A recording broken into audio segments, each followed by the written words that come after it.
નમસ્કાર food lovers, આ basket chaat પૂરી જોઈને ખાવાનું મન તો થઈ જ ગયું હશે. તો ચાલો બનાવીએ દિલ્હી સ્ટાઇલ બાસ્કેટ ચાટ પૂરી. ચાટ પૂરીના ક્યુબ લો, તેમાં બાફેલા બટાકા મૂકો. હવે કાપેલા ટામેટા, કાંદા પણ એડ કરી શકો.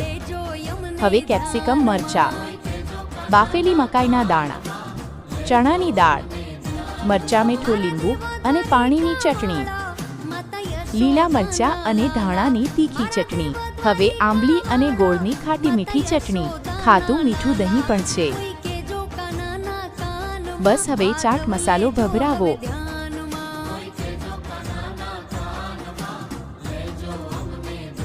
અને સેવ ભૂલાઈ ના જાય.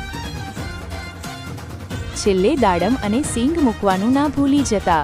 બસ તૈયાર છે મસ્ત દિલ્હી ચાટ, એકદમ સ્ટ્રીટ સ્ટાઇલ એન્ડ ટેસ્ટ એકદમ બહાર જેવો જ. આ રીલ ગમી હોય તો લાઇક, શેર અને ફોલો કરવાનું ન ભૂલતા. અને તમારા મિત્રોને પણ મોકલો.